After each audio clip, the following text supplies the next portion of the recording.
Sports Show Sports Talk, and this is the Coach Steve Smith Show with the Coach Steve Smith, and this is brought to you by Clint Bradley with Country Financial. Coach, we've had a big win at home, super close to a shutout. Let's talk. You know, our kids, we had to spend some time this week letting them know just how big of a game this was. I mean, we kind of got a motto at our place that, you know, the next game is the biggest game because it's the next game. But in addition to the fact that it was Hokes Bluff and it was a region game and it was the next game, you know, our kids don't have a real deep understanding of the history between these two schools and the rivalry that exists there. You know, we played them going into the night's game. Kurt Derrier, Mike Nolly, the guys that compile our stats. In 61 meetings, we were 30 wins, 30 losses, and 1 tie. So it was split right down the middle. In those 61 meetings, tonight I guess being the 62nd meeting, is the second most of anybody we've played in the history of the school. But because we've only played in 2010, 2011, I think we've only played them 2 other times in my 15 years here at Piedmont, we have a group of kids that are seniors, juniors, freshmen, sophomores, whatever. They don't really realize how big of a game this really was tonight, just from a community rivalry standpoint. This was a big game to the people that played in the 50s and the 60s and the 70s, because in those times this was a every year on schedule type deal. But these kids, you know, when you ask them to talk about the people we play and who our rivals are, they name off Weaver or Wellborn or PV or Ohatchee or Center, people that they can recall that we played a whole lot during their time here in school. And so, you know, when you reveal to them that, guys, we played Hokes Bluff 61 times before tonight in the 97, 98 year history of the program, this is a big rivalry between these two communities. And so I know there was a lot of folks here on both sides tonight that, you know, have a lot of pride in their school and their community. We got a lot of respect for that Hokes Bluff team and Coach Rob and the job that he does. And very proud of how our kids went out and played tonight. I thought we played really, really well, especially in the first half on all 3 phases of the game. We did, and I'm claiming that. It was so very impressive. And the play that stuck out the most to me is Sean Smith. If you don't know Sean Smith, if you don't know Sean Smith, then you're way far behind. But he's usually a defensive player, popped in on offense, not just made a catch, scored a touchdown. Yeah. Hey, Sean's, you know, we use him some on offense as a blocking back, as a tight end sometimes, and you know, we pride ourselves on not having to play people both ways all the time, which is a real luxury at the 3A level. But we've got several guys on the defensive side that'll spot duty on offense, and some on offense that'll spot duty on the defensive side. And tonight, you know, we ran a lot of tight end sets, a lot of tight end formations, and was able to hit our tight ends a few times. He caught a couple passes. Parker caught a pass or 2 from the tight end position. Coleman Reed caught 2 or 3 passes. He's usually more of a flex tight end, but those guys, you know, put in a lot of time and do a lot of blocking and a lot of the dirty work, and was able to get the ball to him some in the passing game tonight, so that was pretty neat. It was exciting. I had to remind myself that, like, I couldn't run out onto the field, because it's what I was telling Coach Smith before the show started, is that seeing these boys, like, I know personally, like, I take it like it's my crowning achievement that Sean caught a touchdown pass tonight, and it's not. But just means you're getting older. You remember all these kids when they were in elementary school, when you were in school, so you're kind of dating yourself a little bit. We don't have to talk about that anymore. We'll stop the chatter on that note. But I will say, also on the sideline, I heard you go up to Elijah and you said, Elijah, you're running like a man possessed tonight. Right. And that tickled me, because normally I avoid you on the sideline, period. Because I know you're always in game mode and I'm always trying to stay out of the way. But to hear you turn around and say something like that, like, I was like, that's spot on. I mean, Elijah he's not just a man, he's like a full grown man. Like, it takes like 4 people to drag him down. Elijah's a special talent. You know, Elijah I don't think really Elijah understands how good he can be, and you know, you see glimpses of it from time to time. And you know, he had a couple moves out there on the field tonight. You know, he's 225, 230 pounds, and he's making moves left and right, making people miss, and then he's got a really, really good game speed, and he runs behind his pads, and like you said, sometimes it takes 4 or 5 guys to get him to the ground. He just was running with great second effort tonight. He had been a little bit banged up, and we hadn't ran him a whole lot the last couple of weeks. You know, I think he had 8 carries combined between Ohatchee and Pleasant Valley. In fact, we dressed him and he didn't play at all against Pleasant Valley, so he was fresh tonight, coming off of a couple week layoff, and he ran really, really hard tonight. Offensive line did a good job giving him some holes. You know, we only had 1 or 2 plays that we were running inside in there, but you know, they did a great job opening some holes up, and Hokes Bluff was doing some blitzing and sometimes running a linebacker out of there, and so he was back in the secondary, before anybody put a hand on him. I just got a chance to be a great player, and when he realizes that, he's really hard to bring down.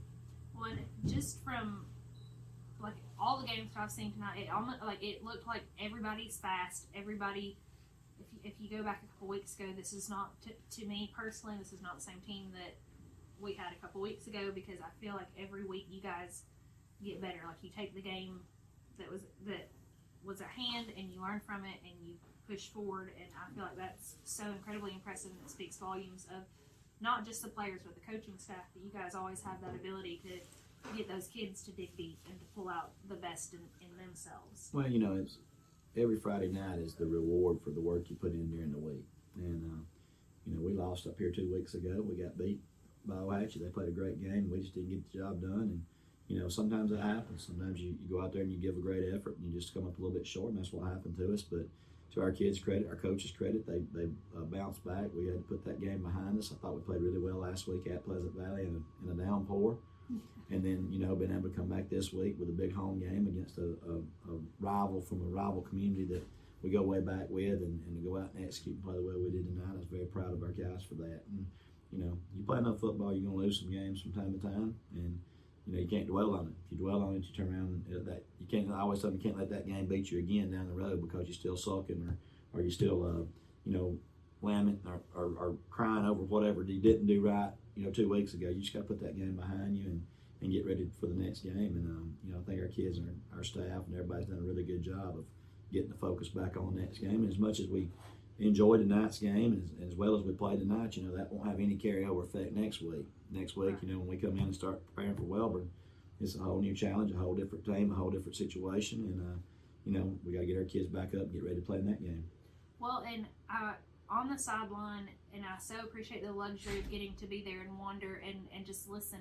And the thing that impresses me the most is that even when mistakes are made, the older kids or the starters, or because I know that we started switching positions and letting younger kids get field time, and the older kids would go and say, hey, you missed this block, but this is what you need to do, or hey, but you're going to get it next time. And that to me is so incredibly impressive, because I just never thought that guys were like encouragers. Like, I just kind of thought they like to spit on each other's shoes, but to hear them go like, hey, you're going to get it next time, like this is what you need to do, like you need to just stay in your slot, you need to stay there a little longer, you need to hold a little longer.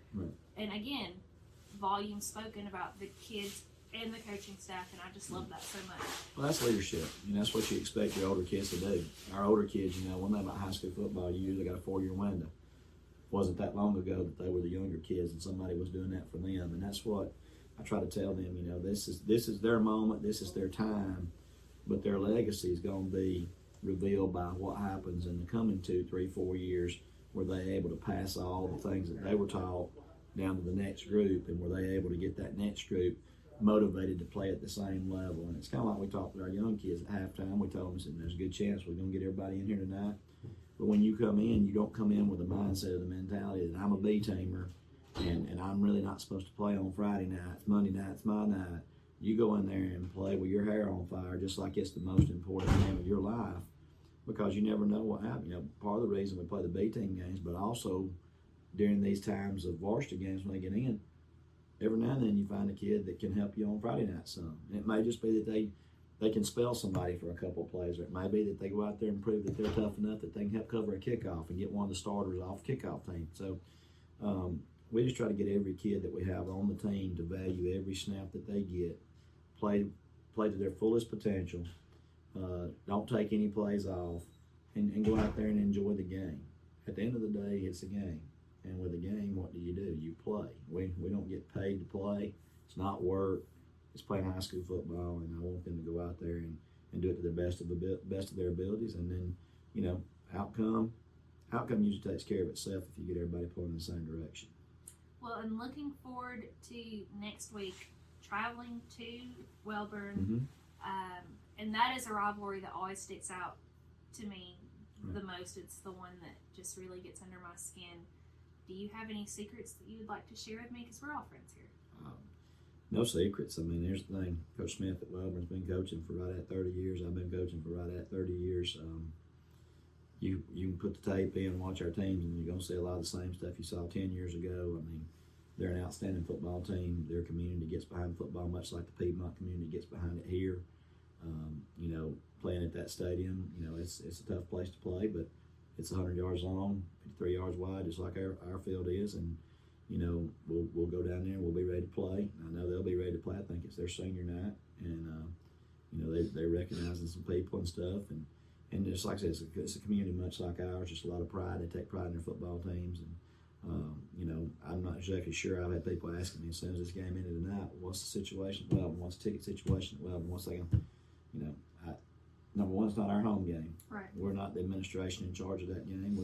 We will adhere to whatever the policies and guidelines that are put in place by Mr. Hayes, the Wellborn principal, and their superintendent, Mr. Turner. Whatever Calhoun County says will be the guidelines. And we're hoping to be able to take as many people to that game as want to go. But this is a unique situation. It's a unique year. Very proud to make it to week 9. Yes. And been very, very proud of our people and what they've done to make it possible for us. And we're just excited about the opportunity to go in there and play. And it's number 2 ranked team in the state on their home field. I think we'll probably go into the game ranked in the top 5. And this region's been tough year after year. It's no different this year with Ohatchee sitting there in the top 5. And you pick up the paper and you got 3 teams from your region ranked in the top 5 of the state. That's pretty strong.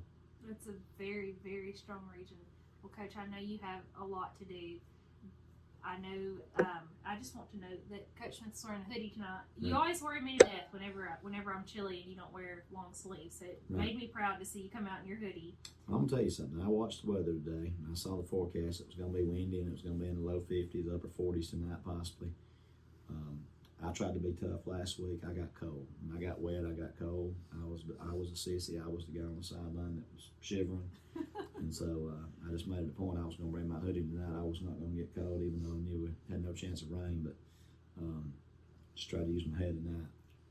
Well, Coach, thank you so much. We so appreciate your time. We'll let you get in there and do whatever you do on a Friday night. Yeah. I know all the things. Yeah, just a lot of detailed stuff, but very thankful that our coaches all commit sticking around, and we get a lot of stuff done here tonight so that we don't have to come in on Saturday, and people can enjoy their time off with their families and go to Pee Wee games if that's what they need to do, watch college football games. We try to get everything done tonight so that we can enjoy our Saturdays with our families. Well, Coach, we so appreciate you, and you guys have just caught the week 9 episode of the Coach Steve Smith Show. And again, this is brought to you by Clint Bradley with Country Financial. And as always, guys, if you think you're going to die, Clint's your guy. Thanks, y'all.